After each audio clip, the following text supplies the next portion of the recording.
welcome back to Little Miss Drop Stitch. Today we've got a crochet tutorial for you. I'm going to be showing you how to do the treble crochet, and that's UK terms. If you're using US terminology, then it's called a double crochet. If you're wondering what the correct side of your work is, I'm actually working flat, so it's going to come out the same on both sides. But if you really want to know kind of where your starting row was, then the tail will always be to the left of your work. If you're working in the round, then there will be a correct side and an incorrect side, but today we're working flat. If you've done other crochet stitches before, then you'll be familiar we need to create some heights, especially when we're working flat, to be able to do the row.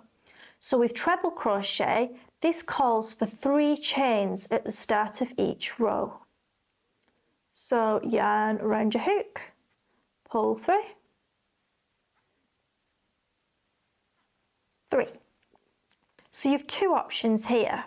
You can either have your chains going up the side, there's an example of one, or you can count it as the first stitch. So there's an example where it's counted as a stitch. I personally think that's a bit neater, especially on a taller stitch like the treble crochet, so you've not got it kind of trailing up the side. It's completely up to you. So if you want the chains going up the side, then you'd go into the next stitch. Just remember not to count that as a stitch. Just remember not to count that as a stitch on your return, because otherwise your piece will kind of grow outwards and be all squiffy. Because I'm incorporating the 3 chain in my work, I'm going to miss that first one. How do we know what the stitches are? Well, if you just turn it that way, then they look like V's. So I'm going to miss the first one, and we're going to go into this second one here.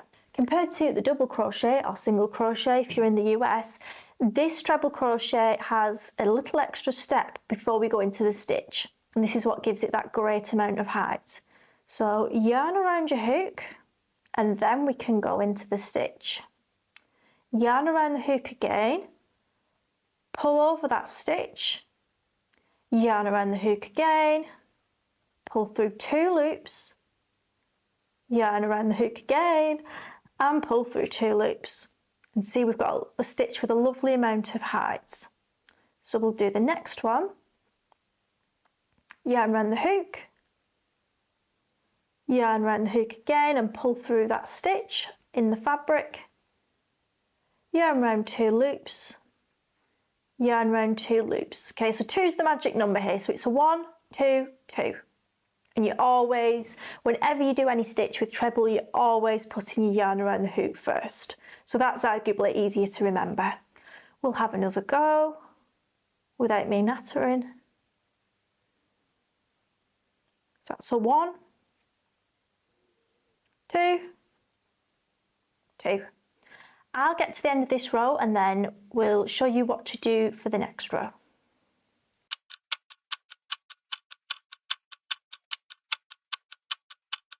I've actually come up to my last stitch now. Remember, I'm incorporating the chain as a treble crochet in my work rather than carrying it up the side.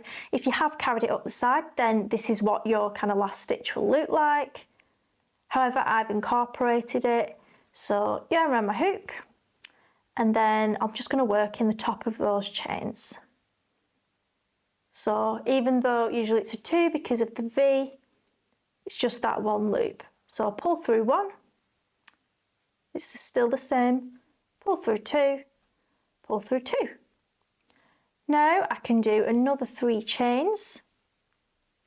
Turn it around, doesn't terribly matter if you chain and turn or turn and chain, doesn't matter. Okay, yarn over my hook.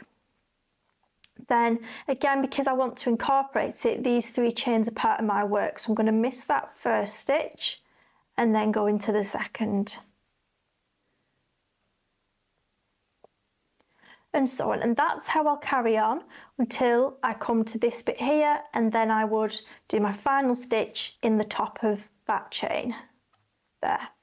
Well, I hope you enjoyed this tutorial, got a lot from it. Please do give us a like, thumbs up, subscribe, all that good stuff so I can continue to make more and grow. Thank you and take care.